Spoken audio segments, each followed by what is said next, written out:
Good morning, everybody. Happy Monday. I hope you all are doing well and that you are safe. And let's get ready to start graded work. Now, remember, this week starts pass fail grading. So, in order to earn credit for your assignments, you need to complete the assignments. It's really important that you complete all your work. I may, as you submit assignments to me, send them back to you and ask for revisions in order to earn full credit. I won't necessarily be giving you grades, but I will be giving you feedback on your responses. So let's get to work this week. You'll notice that I'm sharing my screen with you and I have this our class page up. Given that you're watching this video, I assume you know how to get here. This is the page that you are on right now. I'm going to go back for a second and show you the master page for this week. So when you see the dates, that's like kind of the master page that has everything, and then there's the little ones on the side under it that have a breakdown. We have a schedule right here for the week. If you follow this schedule right here, you'll be working for about 45 minutes to an hour each day. And that's ideally what you should be doing. I don't want you to be rushing and crammed and doing 3 hours of work on Thursday and Friday. So it's really important that you schedule your workout so that you don't have to rush, so that you don't get overwhelmed at the end of the week. Monday and Tuesday this week are all about reading and comprehension. Wednesday, Thursday, and Friday are all about writing. Right here on the right-hand side is the link to our Zoom class. We will be meeting as a class on Thursday at 12 for extra help in terms of writing our essay. I'll get more into that in a video later this week. Right now I'm going to go to the sub page of this week that has the reading passages. This is probably the page that you're on right now. So this week we're going to be reading 2 passages and answering comprehension questions. That's all about one topic, about an explorer named Ernest Shackleton. He is a true person, meaning that these are both nonfiction informational passages. And he led expeditions, which are adventures and voyages, to Antarctica in the early 1900s. That was over 100 years ago. And this was really dangerous work. They didn't have a lot of the technology that we have today. So it's very difficult for him. As I said, we're going to be reading 2 passages about him. One is a nonfiction article that's just very straightforward with the facts. And the other is a memoir. A memoir, if you've never heard of that, is an informational historical account written by Ernest Shackleton from his point of view. So it's like an autobiography, but it reads more like a story. So you'll be able to imagine as if he was sitting in front of you telling you this is what happened on this day. That's a memoir. When we read 2 passages about the same person or same topic, especially when they're written in different forms, one being super informational and the other being a memoir, it really helps us develop a deeper understanding of Ernest Shackleton, of who he is, and it allows us as readers to compare and contrast 2 different styles of writing and understand how those passages work together, which is one of our state language arts standards. So for this week, we're going to read the 2 passages and answer questions and then do the writing prompt. If you follow the schedule that I set out, Monday and Tuesday, so today and tomorrow, are all about reading and answering the questions. If you read Monday and answer a couple of the questions, and then reread Tuesday and answer more of the questions, you should take about 45 minutes each day to do that, and then you'll be done with the passages by Tuesday. And I'm going to show you how to do that. To access the questions, you go over to the right-hand side to the box that says Reading Passages, and you click the link, Shipwrecked and Memoir PowerPoint. That will download for you a PowerPoint presentation that I'm opening up right now that has the passages and the questions. If you scroll down, you'll see all the passages on the side, the questions, and you'll also see our writing prompt. Ignore the writing prompt for right now. We're doing that later. We have our directions right here. We have our reading passages. The first one is Shipwrecked. That is the informational article. Make sure when you're reading an informational article, I know this was a long time ago, but remember, nonfiction texts have some really good features with them, including pictures and captions, subheadings that are bolded. So for example, Stuck in Miles of Ice, I know all of this text, paragraphs 3 through 7, it's going to be something about Ernest Shackleton being stuck in ice. More pictures, more captions. And then down here, it just tells you where this article came from. Use all these nonfiction text features to help you understand the text better. Then starting on slide 7 is the memoir. There's directions up here. Down here, now you may notice right now, oh, this is super small, Miss Kimball, I can't read this. Down at the bottom right-hand corner, you can zoom in and make the text bigger. So you'll notice down here, there's all these little numbers with words. Those are vocabulary words.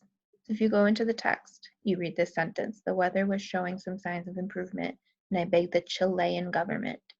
If you don't know what the word Chilean means, but you see that there's a 1 right there, you know that that's going to have a footnote at the end of that text and tells you the definition of the word.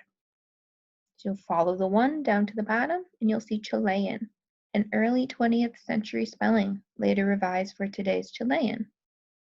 The Chilean government is the government of the country of Chile. Chile is a South American country. You have a few of these vocabulary words, so use these footnotes down here. There's some more footnotes on this page here. And then starting on slide 9, you have the questions. There are 7 multiple choice questions that we're going to be answering. What's really cool about using the PowerPoint is that you can go into the text and highlight using the highlight tool. So for example, if you're reading paragraph 1, when Ernest Shackleton packed for his trip to Antarctica in July 1914, he seemed ready for anything. If you want to highlight that, you put your cursor here, you highlight everything that it is you want to actually highlight, and then it'll either pop up right there, or you can go up to the top and highlight it whatever color you want.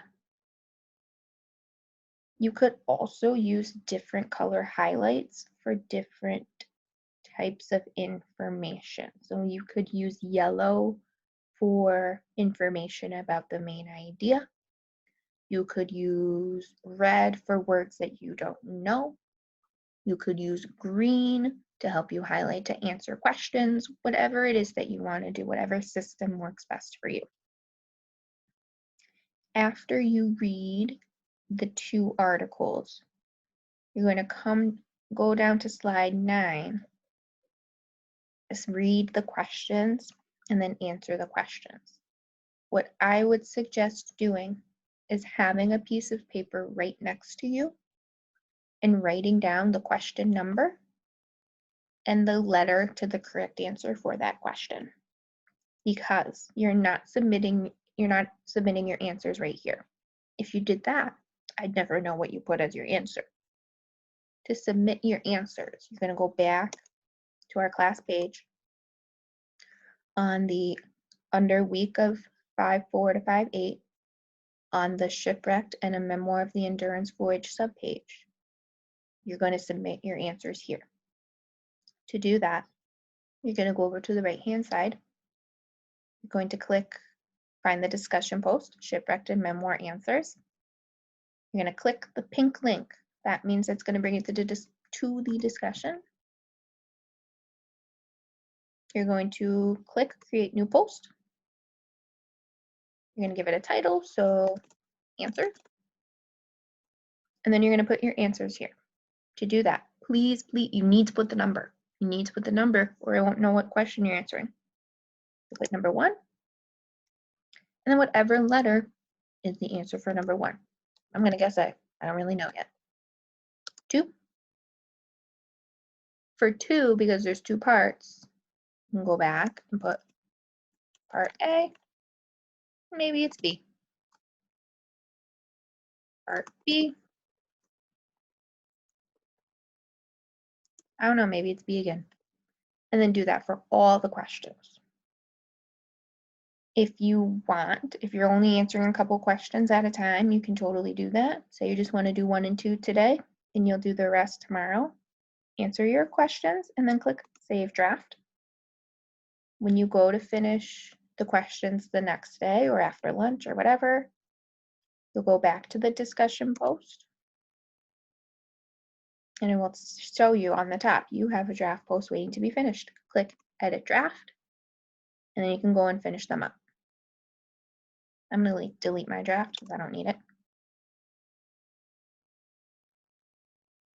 So again, today, Monday and Tuesday, read the passages, answer the questions. As you're answering the questions, if you want to answer them all at once, that's fine. If you want to answer a couple each day, that's totally fine. I would suggest, if you're answering them over multiple days, rereading the passage before you answer the questions, and also having a piece of paper in front of you to either take notes or to write your answers for your questions. Now, I know a lot of you benefit from having texts read aloud to you, which is totally fine. So I'm going to do that. I'm going to read both of these passages to you, and then I'm going to read the questions aloud.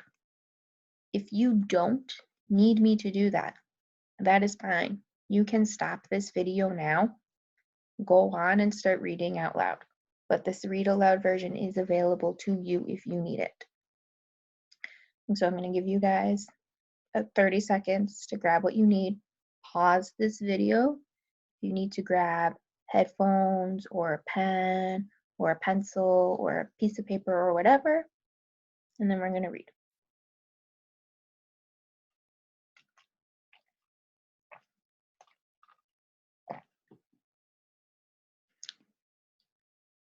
Okay, we're going to start reading. Remember, as I said, you can highlight pieces of text to help you answer questions. We can also, when we go back and reread on Wednesday, for writing, you can highlight in different colors. Remember to read the directions too. Read the article and the memoir about an Antarctic expedition, and then answer the questions that follow. This article describes how Ernest Shackleton's second attempt to explore the Antarctic ended in near disaster. Shipwrecked. Explorer Ernest Shackleton's ship, SS Endurance, is trapped by ice in the Weddell Sea during his second expedition to the Antarctic. In this photo from 1915. Paragraph 1. When Ernest Shackleton packed for his trip to Antarctica in July 1914, he seemed ready for anything. Among the items he and his crew stowed in his ship were cans of meat, a miniature pool table, a banjo, lanterns, a bicycle, and soccer balls. Shackleton hoped to become the first person to travel across the frozen continent at the bottom of the world. Paragraph 2. But nothing could have prepared Shackleton or his crew for what did happen. Instead of crossing Antarctica, they made history in one of the most incredible survival stories ever. Stuck in miles of ice, Paragraph 3. Shackleton was already famous when he prepared for the 1914 trip. In 1908, he had come within 100 miles of the South Pole, but had turned back because of bad weather. 4. By 1914, he was eager for another adventure. Nearly 5,000 people volunteered to go with him. Shackleton chose a crew of 26 sailors and scientists, plus a photographer, Frank Hurley. On the way to Antarctica, Shackleton picked up at least 69 sled dogs to pull the explorers on the long trek across land. Shackleton's last stop before heading for Antarctica was a whaling station on South Georgia Island. Norwegian whalers told the crew that it was a bad year for the ice. Paragraph 6. They were right. Upon entering the Weddell Sea, Shackleton was forced to zigzag through dangerous ice sheets, sometimes passing more than 400 icebergs a day. On January 18, 1915, the ice closed around the ship. It was stuck, as one sailor put it, like an almond in the middle of a chocolate bar. 7. Although he was less than 100 miles from Antarctica, Shackleton soon realized he could not possibly cross the continent that winter. The crew would just have to wait. Fighting boredom and cold. Paragraph 8.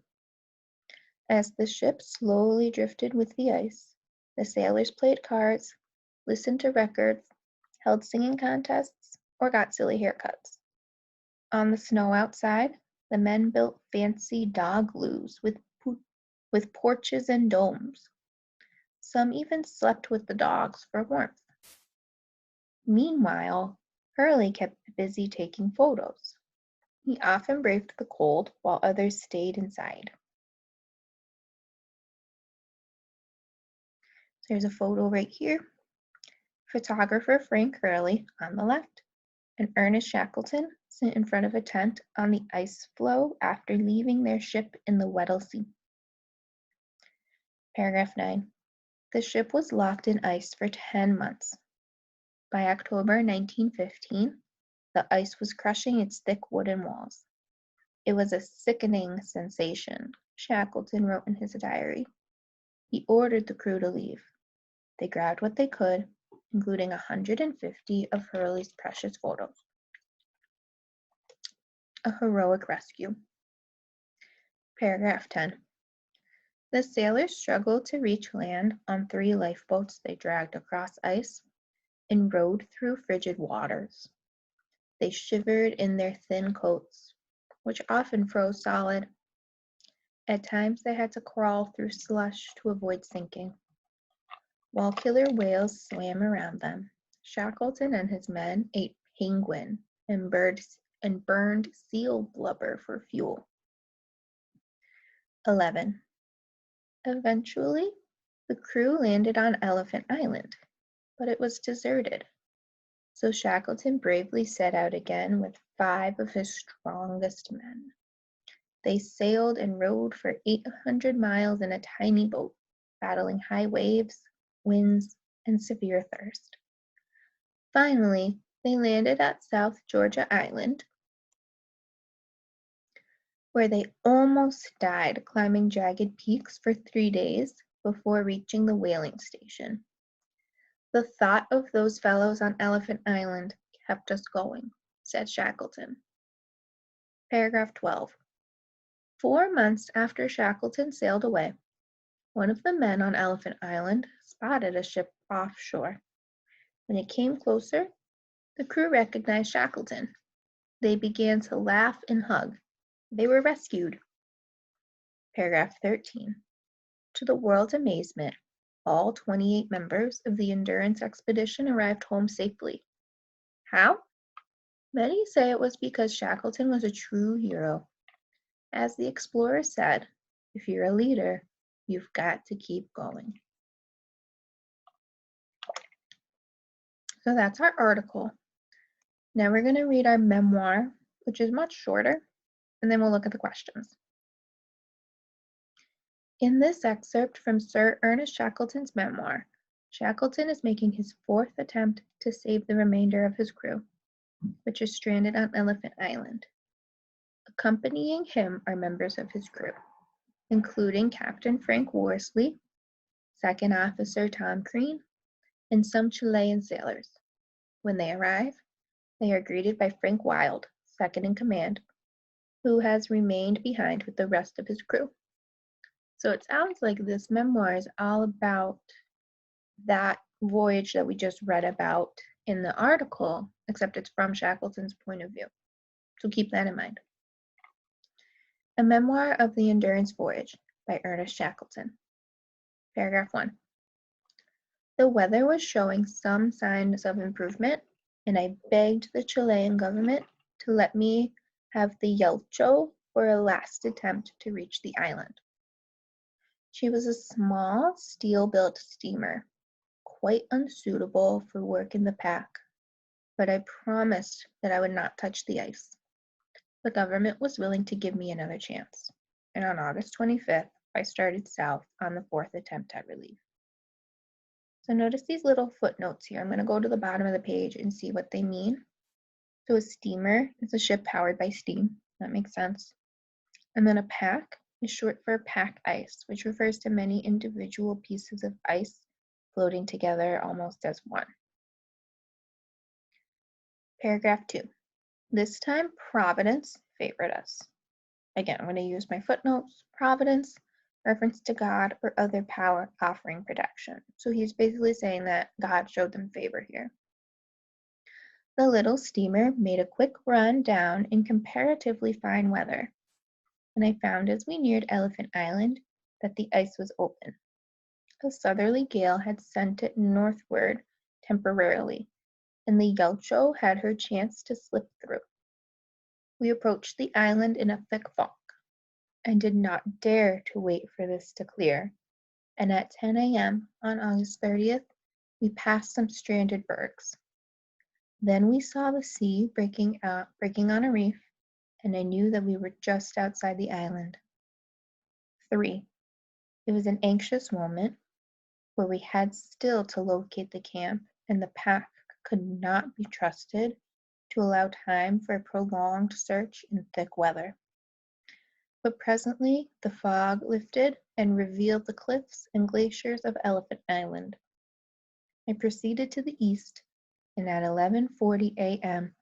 Worsley's keen eyes detected the camp, almost invisible under its covering of snow. The men ashore saw us at the same time, and we saw tiny black figures hurry to the beach and wave signals to us. We were about a mile and a half away from the camp. I turned the Yelcho in, and within half an hour reached the beach with Crean and some of the Chilean sailors. I saw a little figure on a surf-beaten rock and recognized Wild. Paragraph 4. As I came nearer, I called out, "Are you all well?" And he answered, "We are all well, boss." And then I heard 3 cheers. Some of the hands were in a rather bad way, but he had helped the party together and kept hope alive in their hearts. There was no time to exchange news or congratulations. I did not even go up to the beach to see the camp, which Wild assured me had been much improved. A heavy sea was running, and a change of wind might bring the ice back at any time.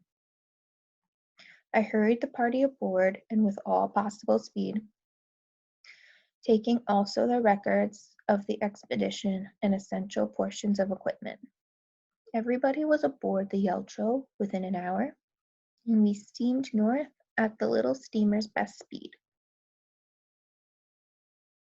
Now I'm going to read the questions. What I'm going to do is just going to read them one after another, but you can pause after each question. Like pause the video, answer your question, go on to the next one. Number 1.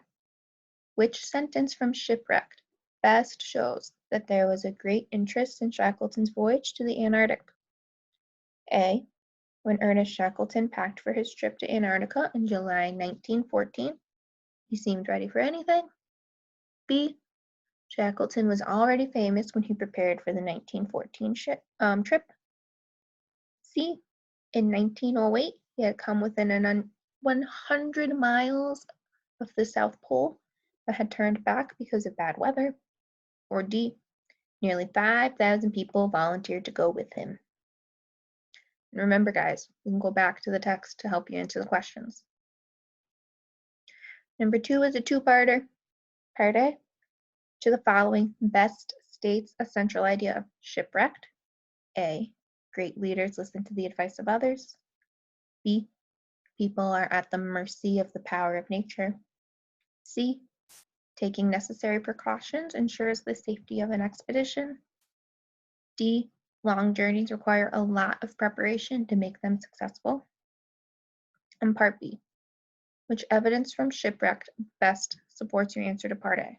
So whatever your answer was up here, what piece of evidence down here supports that answer? A. The ship was locked in ice for 10 months. By October 1915, the ice was crushing its thick wooden walls. B. So Shackleton bravely set out again with 5 of his strongest men. C. They sailed and rowed 800 miles in a tiny boat. D. When it came closer, the crew recognized Shackleton. 3. What is the most likely reason the author included the headings in Shipwrecked? A. To clearly state main ideas. B. To focus attention on a forgotten event. C. To offer solutions to difficult challenges. Or D. To briefly summarize key information about an individual. 4.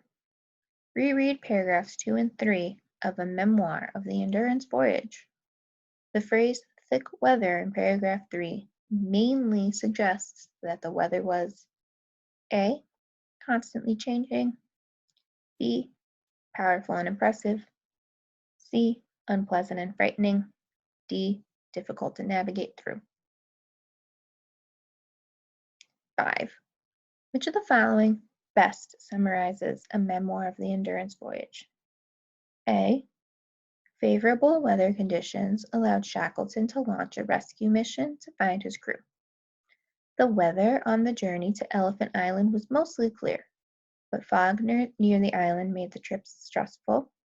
The crew was detected by Worsley, and the rescue party quickly approached the island to rescue the men there. B.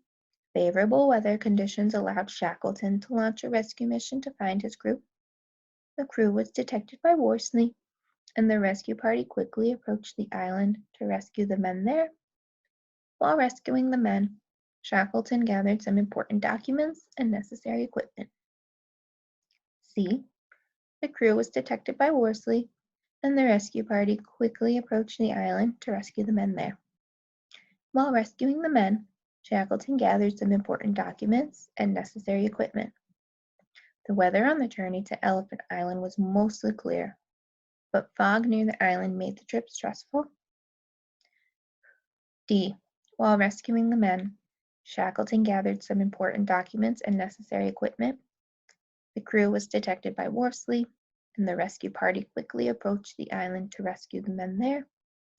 The weather on the journey to Elephant Island was mostly clear, but fog near the island made the trip stressful. E.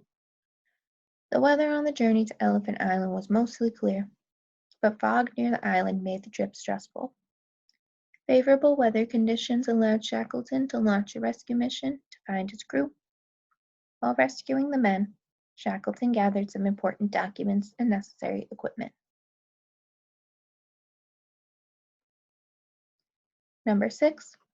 Which sentence best states the difference between the article and the memoir? A. The article presents only the feelings of the crew members, while the memoir also explains the feelings of Shackleton. B. The article provides a positive interpretation of the expedition, while the memoir provides a more critical interpretation. C. The article presents only a factual account of the expedition, Well, the memoir also shares a personal account of the rescue. Or D, the article provides the recollections of the Chilean sailors, while the memoir provides the recollections of the men on the island. And 7, how is the information in both the article and the memoir mainly organized? A, in chronological order, B, in order of importance, C, by comparison and contrast, or D, through a series of examples. All right, guys, that's our lesson for today. I will see you guys hopefully on Thursday at our Zoom class.